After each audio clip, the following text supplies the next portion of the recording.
Good evening, everyone. So let's talk something about pain.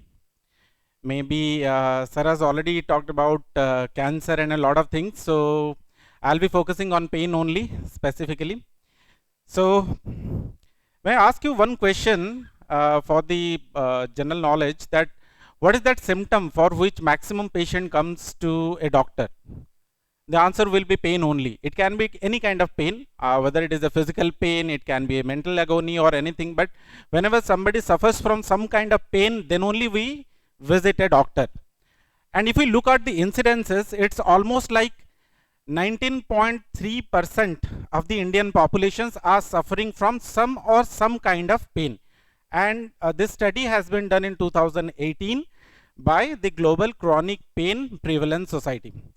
Now they have given this report that almost like 1/5 of the population is suffering from some kind of pain, and the pity is 80% of the population, those who are suffering from pain, are not getting proper pain management, and 70% of this population are staying in the rural areas silently.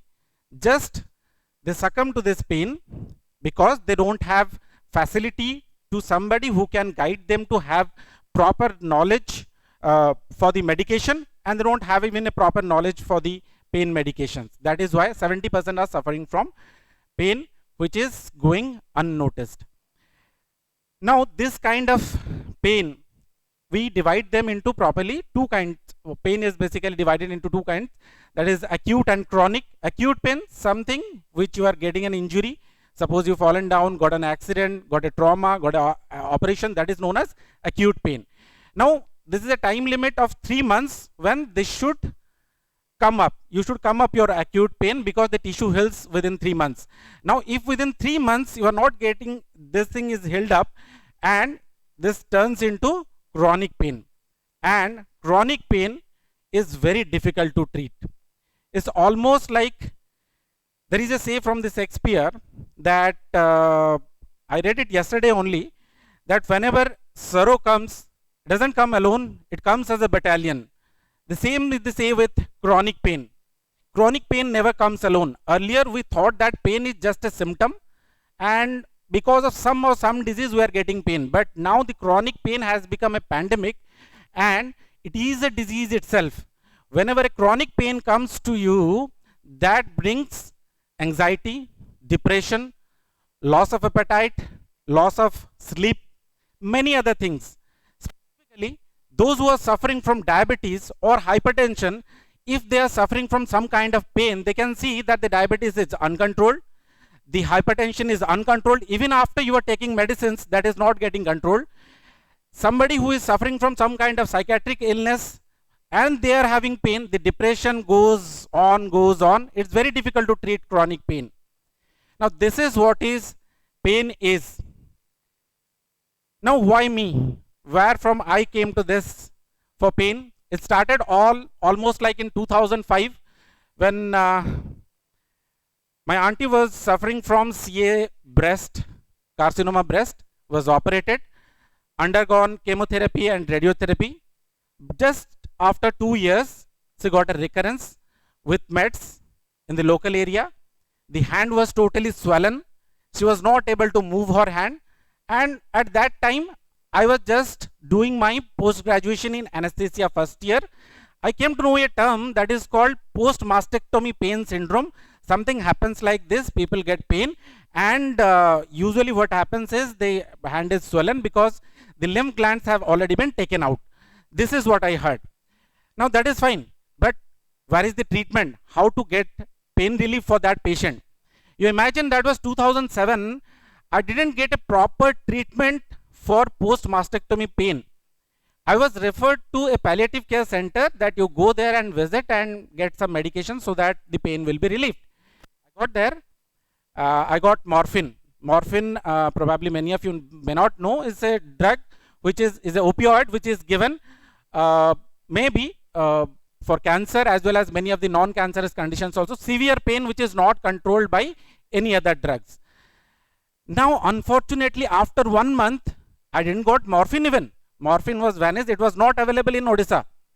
And there was no other alternatives was available. Now we had to start with NSAIDs, like normal painkillers, you can say, in a higher dose. She went into renal failure. Now the end part, you can yourself imagine what has happened.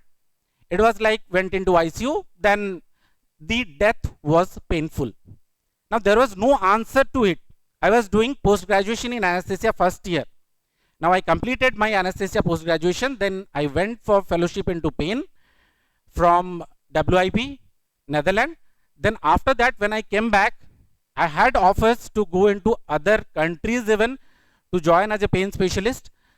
But when I came back and saw that we don't have even a single pain clinic, interventional pain clinic, pain palliative care centers were there, but interventional pain clinic was not available. I thought I should stay and I should start this. So in 2010, we started a pain clinic. For the first time, you can say the first in Odisha, the first interventional pain clinic, we gave that name as Pain Free Odisha, with the idea to make Odisha pain free at certain point of time. I don't know that time. But since 2010, we started that journey and it's almost been 15 years I'm working on that project. It was a clinic initially.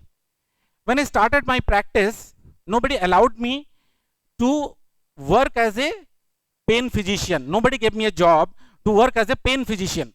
They said, you work as an anesthesiologist, fine, but at your leisure time you can practice pain. But we cannot pay you for being a pain physician, because I don't know. The scene was I was not getting enough generation or something, but nobody was ready. I'm talking about Bhubaneswar. Sorry. Now for 5 years I struggled with that scenario that I am working as an anesthesiologist. Apart from that, at some point of my time I'm practicing pain, but I found that it's not possible with that.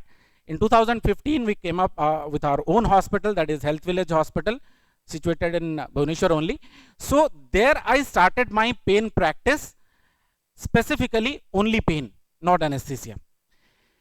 Now the knowledge I gathered from anesthesia, that we utilize in pain clinic. Now many of you, I'll be asking one thing. How many of you know that what an anesthetist does? How many of you know who is your anesthetist when you are going for surgery? 90% don't know their anesthetist, or 99% don't know who is their anesthetist when they are going for an operation. Basically anesthetist, Hindi में बोले तो नशे का doctor है, will make you sleep when you are going for a operation, or you don't feel any kind of pain when somebody is doing a operation. That is what anesthetist is. Just like a background musician seeing the heroes and heroines singing, but somebody else is singing, the similar way we are standing behind, we work inside the theater. We don't let you feel that pain during the operation, prior to that, and after that. That is why a new term has come up for the anesthesiologists, that is peri-operative physicians, those who work during the time of the operation and after that, so that after any kind of operation you won't be feeling any kind of pain. Now that is what a anesthetist is, and from that knowledge there is another thing what we do is a regional anesthesia. That means suppose your hand is broken and we are to operate your hand only, then we'll be putting some kind of anesthesia here along the nerves, so that your hand is only anesthetized and we can operate that, and after that for 24 hours almost you won't be feeling pain. From that knowledge we started the pain clinic. Almost the idea came from that, and the pain clinics emerged from different parts of India with this idea only. Earlier the pain clinics were dealing with acute pain, the acute pain services only, but gradually when people neglected their acute pain and the incidence of chronic pain increased gradually, they turn up into chronic pain centers where they treat chronic pain with certain kind of interventions, or what we say is MIPSI, that is minimally invasive pain and spine intervention. In simple language we can say we are putting some kind of injections into the nerve. Suppose your hand is, there is some pain in your hand and nerve over causing pain, so we will just block that nerve so that your brain won't be getting that sensation of pain, but the treatment for your hand pain will continue, but the brain won't signal that pain and you will be pain free. This is what, just like working like an electrician, you know where is the circuit, so if we cut the circuit your normal activities won't be hampered, but you won't be feeling that pain. That is what the idea with pain clinic. Basically, earlier, what was the need of this pain clinic? Earlier, there were faculties who are dealing with pain with medicines only. Now, if the medicine is not working, what is left is surgery. Now, there was a huge gap between medicine and surgery. Who will fill up that? You can't take medicines because you have gastritis, you have kidney issues, you have lot many issues. You can't take so many of painkillers. Now, you don't want to go for surgery. Where is that gap? Who is filling up this gap between surgery and medicine? There where the pain clinic comes, where we do certain kind of simple injections, you can say in the normal language, or interventions through which medicines can be reduced, and to certain extent the surgery can be averted or can be delayed for a certain period of time. Now, what are the diseases that are being covered? The simplest question, because many of us don't know there is a department called pain clinic. Now, this is meant for all kinds of chronic pain. This started from head to toe, if you calculate, like headache, migraine, neck pain, shoulder pain, frozen shoulder, back pain, and somebody is complaining, I am having a back pain and radicular pain along the neck, and the leg is numb or burning sensation. Knee pain was very common. So incidence wise, knee and the back pain are the most common complaints that a patient is having. After that, headache and migraine. So all these complaints are benign complaints. Another part is cancer pain. Somebody who is suffering from cancer from day one till he dies, there is pain. Either the pain is physical or the pain is emotional. So lot many aspects are there. So pain clinic is basically provides you a holistic approach to relieve pain, not that only injections are being given. Along with that, proper physiotherapy, psychotherapy, psychologist support, neurologist support, whatever required is given to you at pain clinic so that it can be managed properly. Now, this is till now. What is next?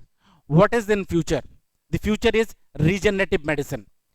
Till now, we were thinking that we are going for a surgery and we are getting fit. But mind it, if there is something available through which you can avert your surgery, certainly you will ask that I should try that.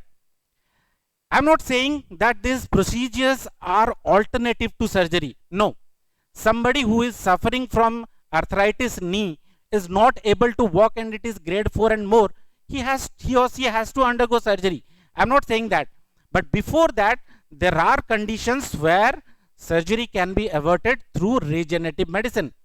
So basically we do two things. First, we denervate the nerves so that you won't be feeling pain. The nerves which is supplying that area will be numb. Second, for regrowth, we are providing regenerative therapy. Now, what is regenerative therapy?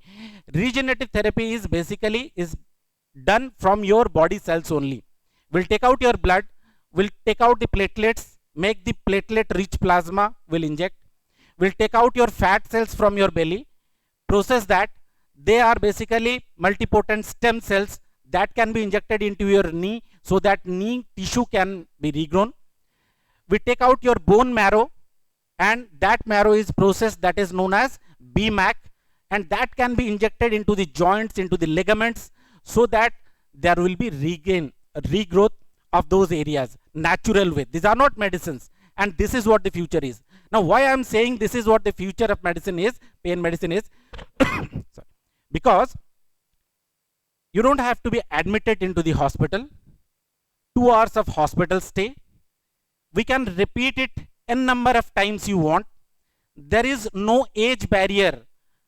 Starting from any adult to almost 70, 80 years, 90 years old patient, we can do this. But there are certain limitations of age barrier with the regenerative therapy, but denervation can be done in all patients. Now, what is the benefit of this? The benefit is you don't have to be hospitalized, and the cost goes very down as compared to the surgery, and you will be fit within a day or two, so that normalcy can be maintained. You can come back to your normal life as soon as possible. Because if you look at the studies provided by US, we don't have a study here, but as they provide, the cost that they bear because of the absentees is much higher than they are paying to the normal salary. That is why, just to prevent that, if you look after these things, like the pain management techniques that I am saying, can give you a better result, quicker result, and you can come back to your normal life very easily. I'll be giving you examples like somebody recently, one national hockey player came to me. He was playing and suddenly he had some hamstring tear. It was a grade 1 tear. Obviously, grade 1 tear, you don't need a surgery. Now, what's to be done?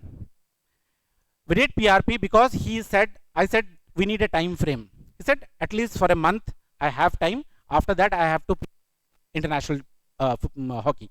So, during that time, we tried with platelet-rich plasma therapy because that was approved by the body. They can be done that. And we did that. And now, he is almost fine. Second, because if we do a surgery for a sportsman, has already been discussed many things about sports, they need to come back to their daily life as soon as possible. The more they delay, the rating will go down and you can't play easily in the similar way. The same with the shoulders. Suppose the soldiers who are fighting, you must be knowing that if somebody is doing a surgery, they can't be promoted after that. That promotion stops. That is why many a times they avoid, unless until something surgery is mandatory, it is to be done through pain management so that nothing is being hampered in their career. And this is true in many career settings I have seen. It is not with the soldiers, not with the players like hockey player, football player or cricket player. Many other entities were there. If you are going for a surgery, probably you may not be having so active life after that and you are demoted or you are not being promoted. So my ultimate say will be, in today's world, we have something that was earlier not there with us, this pain clinic. This is a super specialization of anesthesia. Just like anesthetists are managing the ICU as a critical care person, similar way, now the anesthetists are coming up with pain physicians, those who are managing this pain in a better way with minimal invasive procedures so that you can return back to your normal life easily. Because there is a saying, pain is inevitable, but suffering is optional. It is up to you whether you want to suffer or not. Many a times we neglect because we don't want to go to the doctor. We say that, okay, I'm having a back pain. Everybody these days, everybody knows about the brands of the medicines. I won't name anyone, but everybody knows, okay, you are having pain. Get this medicine for 2 days. You get the medicine over the counter and you get yourself cured. The same thing will repeat after 7 days or 10 days. You'll be having pain again. Now what I will do, you will be doing the same thing. The mistake is, if from the day one you are visiting a consultant and getting your pain diagnosed, if you come to know the disease, why you are suffering from that pain, then it is very easy to cure that, because you need medicines for particular duration. We have a very myth that all the painkillers are bad. No, painkillers are good. Who says that painkillers are bad? It has to be taken with proper doses, proper guiding. With proper guidance, if somebody is taking, suppose I am advising for 10 days, twice a day, then take it like that. And we know that what are the drugs are having some kinds of side effects with each other, so that it has to be avoided. If you are taking some kinds of drugs earlier, people say, sir, I am taking some kinds of cardiac drugs. Can that be taken with this? Yes, that a doctor can tell you. So whenever you are having any kind of pain, do visit a doctor, because incidence wise, I'll say 70% of the people who feel pain, they either visit to their orthopedician or their general physician. That is fine. I was worried because the incidence of pain physician was only 4%. Only 4% people were coming to pain physicians. My request was not that. The issue is, wherever you are treated is not an issue. But whenever you are seeing there is a gap, that you are getting medicines, but you are not getting a relief, and you are being advised for a surgery, is there anything else which can make you better without surgery? Think about it once. And with that thought only, we started Mission Pain Free Odisha in 2015 almost. It started with just last one. It started with a fisherman only. He was from Banpur area. He came to me in my initial days of practice. I gave him just injection, that was epidural injection. He got cured. Almost like after 7 days, he brought me with a big hilsa, 5 kgs hilsa. He said, sir, this is for the hospital people. I said, what happened? He said that, sir, for 5 years, I was not able to do my regular activities. I have been advised for surgery and I didn't want to go for surgery. But now at least I can do my regular activities properly. But sir, same conditions, same people are there in my nearby areas. How can we manage them? From that only we started this concept of Pain Free Odisha mission, where we do regular activities in the rural areas, in the urban areas. We do CMEs and many things to educate the people so that how can we prevent this pain and how can we avoid surgery and undue taking of medicines. So join hands with Pain Free Odisha so that really we can make a Pain Free Odisha. Thank you.